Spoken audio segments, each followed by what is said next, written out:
ప్రభుత్వం ఏదైనా పాలకులు ఎవరైనా వారికి మాత్రం అంతా ఒక్కటే.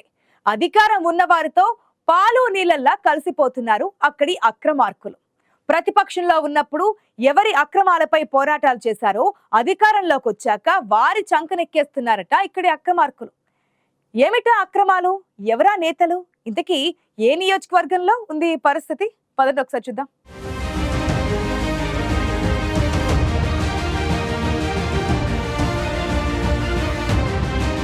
అధికారంలో ఉన్న వారితో తీగలా అల్లుకుపోవడం కొంతమంది టాలెంట్. విజయనగరం జిల్లాలో అదే జరుగుతోంది.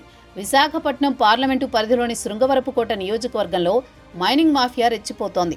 10 ఏళ్ల కాలంలో కొండలను తవ్వేసి లోతైన లోయలుగా మార్చేసినా పట్టించుకునే నాథుడే లేకుండా పోయారు. అధికారులు మారినా, ప్రభుత్వాలు మారినా మైనింగ్ అక్రమార్కులకి మాత్రం అడ్డు లేకుండా పోతోందంటున్నారు సామాన్య ప్రజలు. శృంగవరపుకోట నియోజకవర్గంలో సుమారు 50 వరకు అధికారిక క్వారీలు ఉన్నాయి. ఇక లెక్కల్లో లేని క్వారీలు చాలా ఉన్నాయన్న విమర్శలున్నాయి. ఇందులో పేదలు, దళితులు నిర్వహించే సొసైటీల క్వారీలు కూడా ఉన్నాయి. అయితే గత ప్రభుత్వ హయాంలోనే పర్యావరణ అనుమతులు లేవని సగానికి పైగా క్వారీలు మూతబడ్డాయి. అయితే జాతీయ రహదారుల నిర్మాణ పనులు చేసే కాంట్రాక్టర్లకు ఈ క్వారీలు బంగారు కొండల్లా మారాయంటున్నారు స్థానికులు. అధికారులు, అధికార పార్టీ నేతలను మేనేజ్ చేసుకుని మూతబడ్డ క్వారీల్లో బినామీ పేరుతో మైనింగ్ చేస్తున్నారని పెద్ద ఎత్తున విమర్శలు వినిపిస్తున్నాయి. కొన్ని చోట్లయితే ప్రాజెక్టు పూర్తయినా నిర్మాణ సంస్థలు మైనింగ్ ఆపడం లేదని ఆరోపణలు వస్తున్నాయి.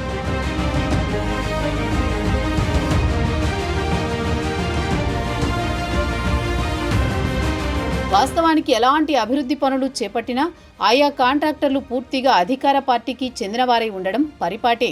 గతంలో వైసీపీ ప్రభుత్వం అధికారంలో ఉండగా ఈ ప్రాంతంలో ఏ చిన్న పనైనా అప్పటి ఎమ్మెల్యే కడుబండి శ్రీనివాసరావు కనుసన్నల్లోనే జరిగేది.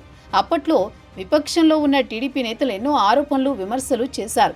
మైనింగ్ అక్రమాలపై నిలదీసేవారు. కానీ ఇప్పుడు అధికారం మారింది. ఎన్డీఏ ప్రభుత్వంలో ఎస్కోటలో టీడీపీ ఎమ్మెల్యే కోళ్ల లలిత కుమారి ఉన్నారు. దీంతో ఇక అక్రమ క్వారీల ఆట కట్టేనని స్థానికులు భావించారట. కానీ పరిస్థితులేమీ మారలేదంటున్నారు అక్రమ క్వారీలతో ఇబ్బందులు పడుతున్న ప్రజలు. గతంలో దళిత సొసైటీ పేరిట దశాబ్ద కాలంగా 100 కుటుంబాలకి పైగా కార్మికులు క్వారీ పనులు చేసుకుని జీవించేవారు.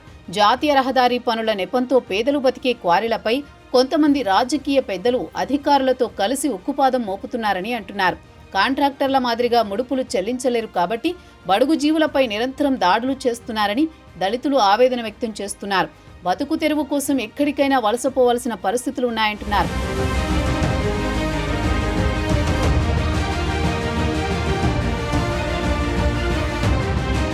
క్వారీల లీజు పేరుతో అక్రమ మైనింగ్ చేస్తున్న వారు భారీ పేలుడు పదార్థాలు వాడుతున్నారు. కార్మికుల ప్రాణాలను పణంగా పెట్టి మైనింగ్ చేస్తున్నా అధికారులు, ప్రజాప్రతినిధులు పట్టించుకోవడం లేదట.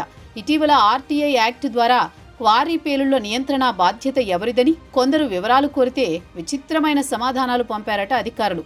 మైనింగ్ శాఖ అధికారులను అడిగితే రెవెన్యూ శాఖను అడగాలని, వారేమో పోలీసులను అడగమని చెబుతున్నారట. సాధారణ ప్రజలు ఆధారపడే సొసైటీలను నిబంధనల పేరుతో వేధిస్తున్న అధికారులు బడా అక్రమార్కుల జోలికెళ్లడం లేదు. ప్రభుత్వాలు మారినా అక్రమాలు మాత్రం సేమ్ టు సేమ్. అధికారంలో ఎవరున్నా మాకడ్డు లేదన్నట్టే రెచ్చిపోతున్నారు అక్రమార్కులు. అధికార పార్టీ, ప్రజాప్రతినిధుల అండదండలే దీనికి కారణమంటున్నారు బాధితులు. ఈ అక్రమ మైనింగ్ పై ఎమ్మెల్యే కోళ్ల లలిత కుమారి దృష్టి సారిస్తారో, నలుగురితో నారాయణ అన్నట్లు సర్దుకుపోతారో చూడాలి మరి.